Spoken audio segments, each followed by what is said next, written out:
Queridos filhos, começando o tempo quaresmal, na verdade começou na quarta passada, quarta de cinzas, mas entrando no primeiro domingo, nós temos a graça de sermos despertados do sono pelo Senhor, para a necessidade de combater, e combater sempre espiritualmente.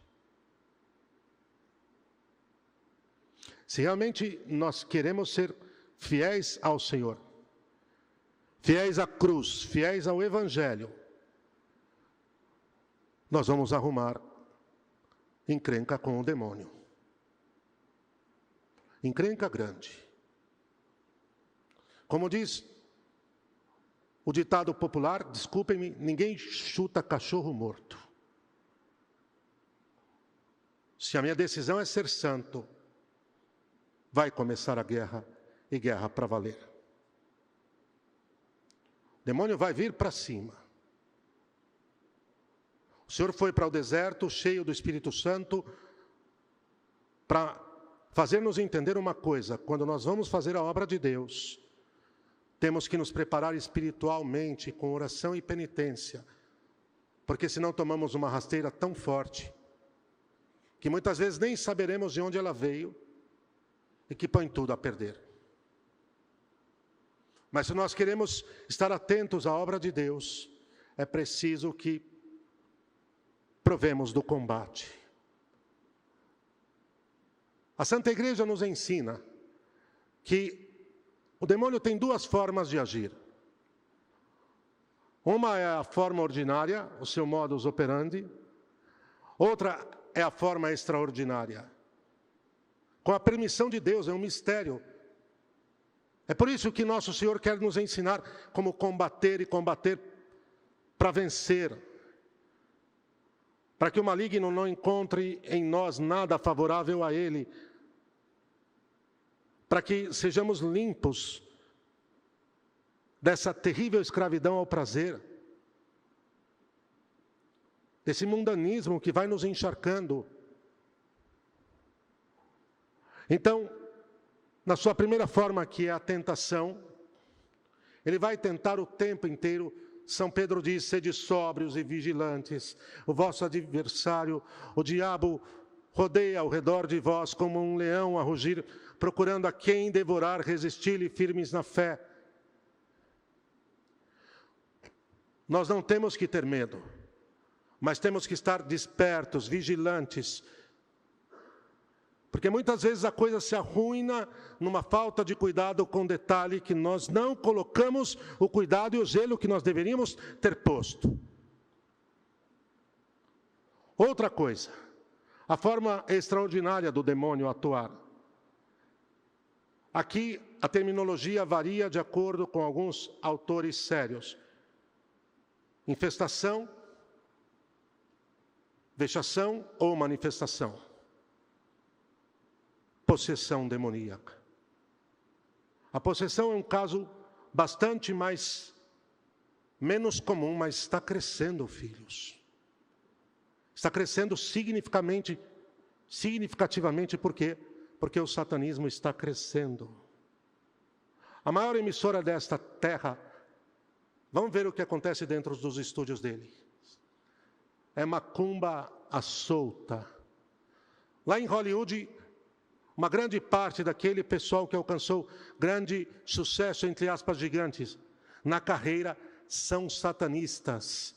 Fizeram pactos demoníacos para que alcançassem o sucesso. Eu vou situar duas situações para vocês, não dando locais, os exorcistas nunca darão, e nem dando as identidades verdadeiras. Certa ocasião, eu conversei com um que trabalhou no exorcismo. Ele conta que estava fazendo exorcismo na sacristia, que dava a parede com o sacrário, com as pessoas que ficavam rezando, e os senhores que ajudavam ali, mesmo na parte prática, no sentido de, muitas vezes, conter o possesso. Só um detalhe: se o possesso não quiser ser exorcizado, não tem o que fazer. Então ele conta que tinha uns 3 ou 4 senhores, a família extremamente ciente, parrudos, gente forte. E começou o exorcismo. E aqui o exorcista tem que ter uma prudência e uma sabedoria muito grande. Alguns detalhes eu vou guardar, mas vocês vão ficar, me desculpem, escandalizados. Lá pelas tantas, ela estava fixada com 1 ou 2 correias à cadeira onde ela estava sentada. A pessoa, ela estourou as correias. Ele não sabe como apareceu lá. Vocês vão ficar chocados agora, viu? Tinham 2 baratas desse tamanho na parede. A igreja limpa. O demônio não cria, mas transporta. Ela enfiou as 2 baratas na boca e começou a mastigar.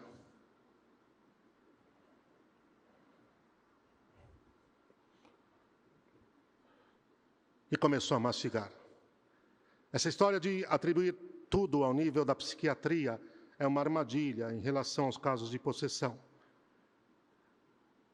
Eles conseguiram conter a possessa, sentaram-na tentando imobilizá-la e, na sequência, a cadeira partiu.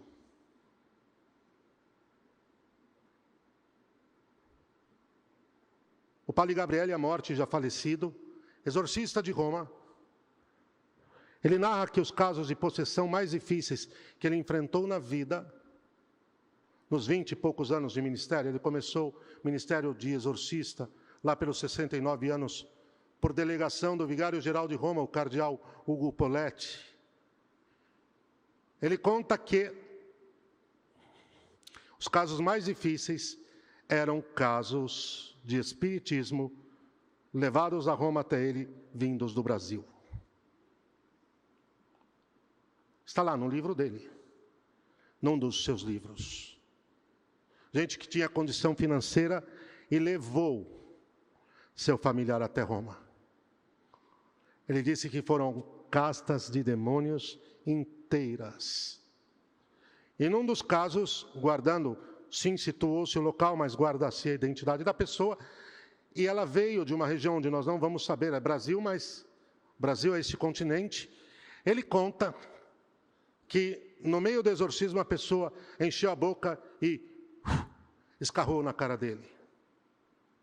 No trajeto entre o escarro e o rosto dele, eram pregos.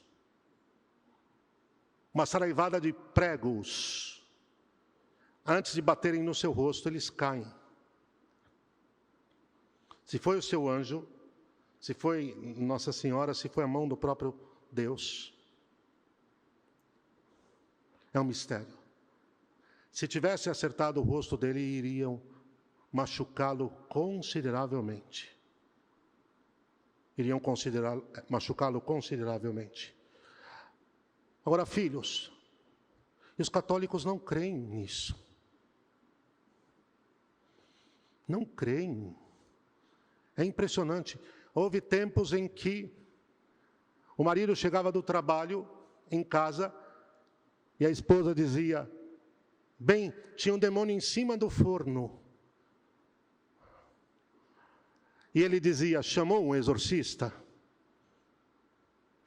Porque se tinha fé, ele nem questionava.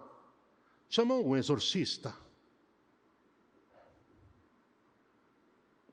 Hoje, tudo, por causa do maldito racionalismo, que não tem nada a ver com o uso da razão, que é dom de Deus, tudo tem uma explicação racionalista, mentirosa, construída, sofística, para enganar, e por cortina de fumaça.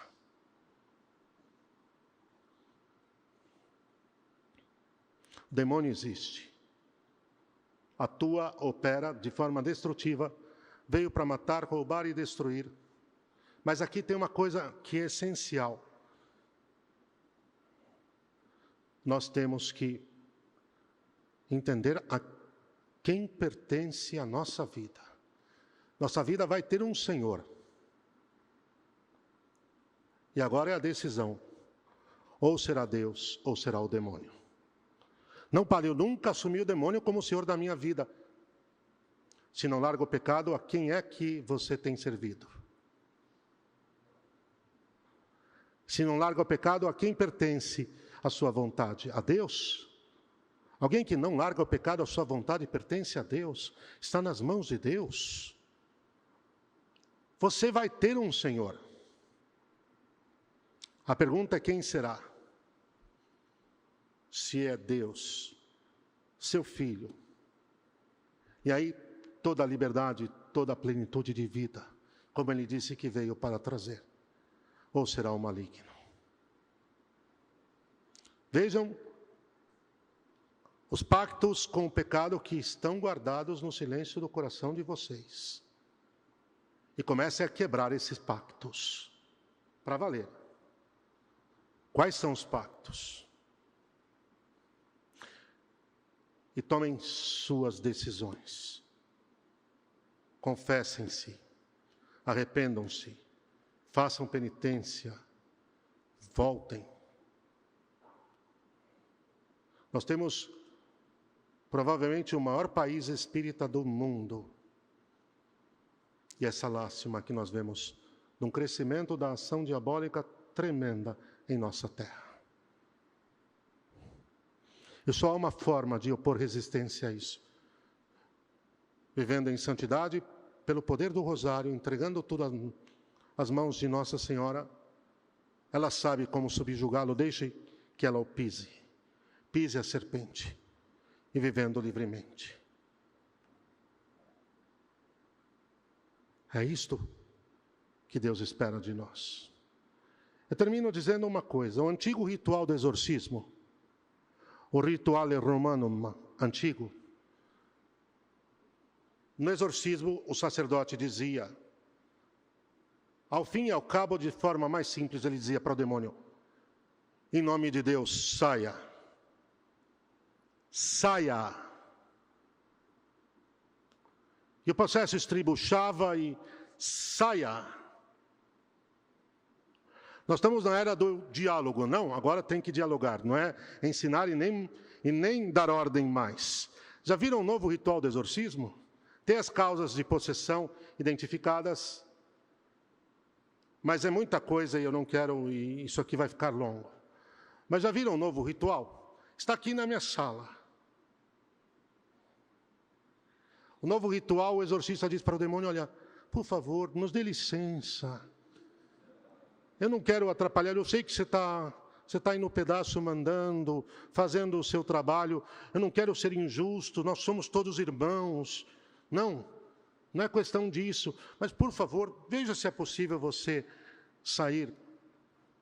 É o novo ritual do exorcismo. Reflexo da dessacralização e da perda de fé, pela qual nós estamos passando há 50 anos.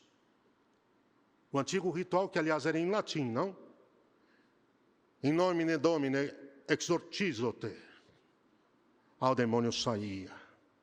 Saia nem que São Miguel arrastasse ele pela goela. Saía. São Miguel o arrastava pela goela. Agora, na era do diálogo, não, olha, vamos conversar. Quem sabe você fica um tempo, depois fico eu na alma do fulano. Que triste. Que triste. Bem, a nós é o que cabe. Nosso Senhor ensinou, não? Vigiai e orai para não cairdes em tentação. Vigiem e oram, não durmam. Não durmam. Essas coisas são exagero. Se você chegou a essa conclusão, Ele já te ganhou. Que Nossa Senhora nos salve para o reinado de seu Filho. Louvado sejam os santíssimos nomes de Jesus e de Maria.